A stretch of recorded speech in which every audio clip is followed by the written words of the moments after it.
क्रिस्त में प्रिय भाई और बहनों, आज परमेश्वर का वचन हमें 3 अलग अलग दृश्यों में ले जाता है।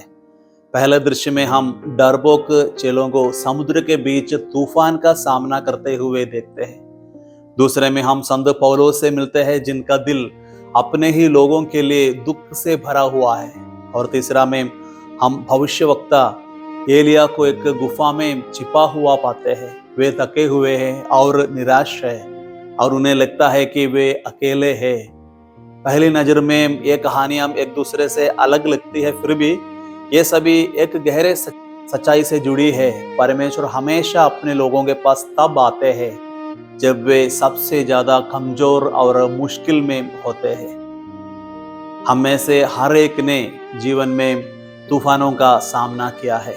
परिवार की परेशानियां, बीमारी, आर्थिक कठिनाइयां, भविष्य को लेकर अनिश्चितता, संघर्ष, निराशाएं और ना जाने कितनी अन्य समस्याएं। आज का सुसमाचार हमें याद दिलाता है कि शिष्य होना हमें जीवन के तूफानों से मुक्त नहीं करता। विश्वास का अर्थ ये नहीं है कि हमारे जीवन में तूफान नहीं आएंगे। विश्वास का अर्थ है तूफान के बीच ये पहचानना कि मसीह हमारे साथ उपस्थित है। जैसे जैसे लहरें और अधिक प्रचंड होती जाती है, यीशु पानी पर चलते हुए उनके पास आते हैं। शिष्य उन्हें देखकर समझते हैं कि वे किसी भूत को देख रहे हैं, लेकिन यीशु उनसे कहते हैं, हिम्मत रखो, ये मैं हूं, डरो मत। हवा और तूफान को शांत करने से पहले यीशु उनके हृदयों को शांत करते हैं। परमेश्वर जानते हैं कि अक्सर हमारा सबसे बड़ा शत्रु स्वयं तूफान नहीं, बल्कि वो भय होता है जिसे तूफान हमारे अंदर जगा देता है। Hallelujah, hallelujah. लेकिन पतरस की प्रतिक्रिया साहसपूर्ण होने के साथ साथ अत्यंत मानवीय भी है। वो कहता है, प्रभु यदि आप ही है तो मुझे पानी पर अपने पास आने की आज्ञा दीजिए। पतरस नाव से बाहर कदम रखता है। जब तक उसकी आंखें यीशु पर टिकी रहती है, तब तक वो असंभव को संभव करता है। लेकिन जैसे ही वह मसीह की शक्ति के बजाय हवा की प्रचंडता पर ध्यान देने लगता है, भय उसके विश्वास पर हावी हो जाता है और वह डूबने लगता है। कितनी बार हमारी कहानी भी ऐसी ही होता है। हम अपने जीवन की शुरुआत उत्साह, आत्मविश्वास और आशा के साथ करते हैं, लेकिन धीरे धीरे दैनिक जीवन का दबाव, निराशाएं, आलोचनाएं, प्रलोभन और दुख हमारा ध्यान मसीह से हटा देते हैं। हम डूबने लगते हैं, इसलिए नहीं कि यीशु ने हमें छोड़ दिया है, बल्कि इसलिए कि हमारे विश्वास की जगह भय ने ले लिया है। पतरस की तरह हमें भी ये सीखना है कि जब हमारी आंखें यीशु पर टिकी रहती है, तब जीवन के तूफानों के बीच भी हम आगे बढ़ सकते हैं।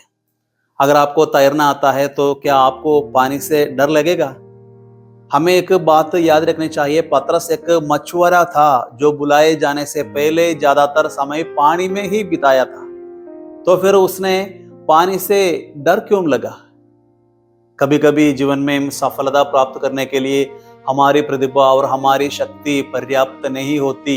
हमें अपनी आंखों और अपना ध्यान प्रभु से हटने नहीं देना चाहिए। पतरस के साथ भी यही हुआ।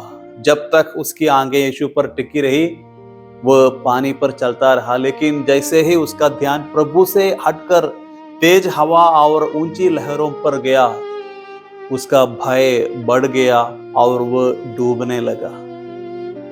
और आज का पहला पाठ हमें परमेश्वर के एक और सेवक से परिचित करता है, जो अपनी शक्ति की सीमाओं तक पहुंच चुका है। एलिया ने विरोध, अस्वीकृति और अपने जीवन के लिए खतरों का सामना किया है। जो महान नबी कभी राजाओं के सामने साहसपूर्वक खड़ा हुआ था, वही अब एक गुफा में छिपा हुआ है। थका हुआ, निराश और हतोत्साहित। आज बहुत से लोग एलिया की भावना को अपने जीवन में अनुभव करते हैं। वे अपने परिवारों, समुदायों या कलीसिया के लिए अथक परिश्रम करते हैं, लेकिन अंत में उन्हें लगता है कि कोई उनकी कदर नहीं करता या वे परिस्थितियों के बोझ तले दब गए हैं। वे प्रार्थना करते रहे, फिर भी ऐसा लगता है जैसे स्वर्ग मौन है। वे सोचने लगते हैं कि क्या उनके प्रयासों का वास्तव में कोई अर्थ या परिणाम है।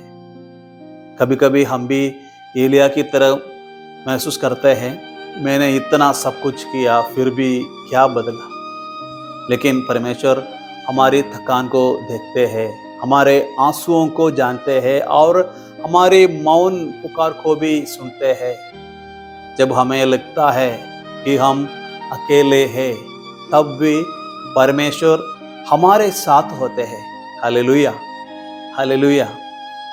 और हम देखते हैं कि परमेश्वर एलिया को एक अनोखे तरीके से जवाब देते हैं। जोरदार हवा चलती है लेकिन प्रभु उस हवा में नहीं। भूकंप आता है लेकिन प्रभु उस भूकंप में भी नहीं। आग लगती है लेकिन प्रभु उस आग में भी नहीं। आखिर में हल्की खामोशी की आवाज आती है, एक शांत धीमी फुसफुसाहट, और वहां एलिया की मुलाकात परमेश्वर से होती है। ये दृश्य हमें एक ऐसी बात सिखाता है जिसे आज की शोर भरी दुनिया को बहुत ध्यान से सुनने की आवश्यकता है। हम अक्सर उम्मीद करते हैं कि परमेश्वर अपने आप को बड़े बड़े चमत्कारों, असाधारण घटनाओं और नाटकीय संकेतों के द्वारा प्रकट करे। कभी कभी हम कहते हैं, आज तो बहुत मजा आ गया चर्च में, देखिए आज कितने लोग चर्च आए हैं। हम भीड़, भव्यता और बाहरी सफलता को परमेश्वर की उपस्थिति का प्रणाम मान लेते हैं। लेकिन परमेश्वर हमेशा शोर में नहीं बोलते। परमेश्वर धीरे बोलते हैं, प्रार्थना की शांति में, हमारे अंतरात्मा की हल्की सी आवाज में और हमारे हृदय के भीतर होने वाली उस शांत हलचल में जिसके द्वारा वे हमें अपने पास बुलाते हैं। समस्या यह नहीं है कि परमेश्वर बोलना बंद कर चुका है। समस्या यह है कि हमने सुनना भूल दिया है। इसलिए कभी कभी हमें परमेश्वर को खोजने के लिए शोर से दूर जाना पड़ता है, अपने भीतर की शांति में उतरना पड़ता है और कुछ क्षण चुप रहना पड़ता है, क्योंकि हो सकता है कि परमेश्वर बहुत देर से हमसे बात कर रहे हो, लेकिन हम इतने शोर में हैं कि उनकी धीमी आवाज सुन ही नहीं पा रहे हैं। और आज के दूसरा पाठ में एलिया के विपरीत पौलुस का संघर्ष मुख्य रूप से भय या थकान का नहीं है, बल्कि गहरे दुख का है। उसके हृदय में अपने ही लोगों के लिए गहरा प्रेम और चिंता है, जिन्होंने मसीह को स्वीकार नहीं किया है। ये पाठ हमें अपने हृदय की जांच करने की चुनौती देता है। क्या हमारे हृदय में उन लोगों के लिए सच्ची चिंता है जो परमेश्वर से दूर हो गए हैं? क्या हम उन अपने बच्चों के लिए प्रार्थना करते हैं जो अब कलीसिया नहीं आते? क्या हम उन रिश्तेदारों को अपनी प्रार्थनाओं में याद करते हैं जिन्होंने अपना विश्वास खो दिया है? क्या हम उन मित्रों के लिए प्रार्थना करते हैं जो जीवन के अर्थ की खोज में भटक रहे हैं? शायद हम में से कुछ लोग भी एलिया की तरह अपनी अपनी गुफाओं में जी रहे हैं। निराशा, असफलता, दुख या हताशा के कारण हमने स्वयं को दूसरों से दूर कर लिया होगा। कुछ लोग पतरस की तरह चिंता और अनिश्चितता की लहरों में डूबते हुए महसूस कर रहे होंगे, और कुछ लोग पौलुस की तरह अपने प्रियजनों के लिए उस मौन दुख को अपने हृदय में लिए हुए होंगे जो परमेश्वर से दूर होते जा रहे हैं। आज के पाठ हमें विश्वास दिलाता है कि प्रभु हमारे संघर्षों को जानते हैं।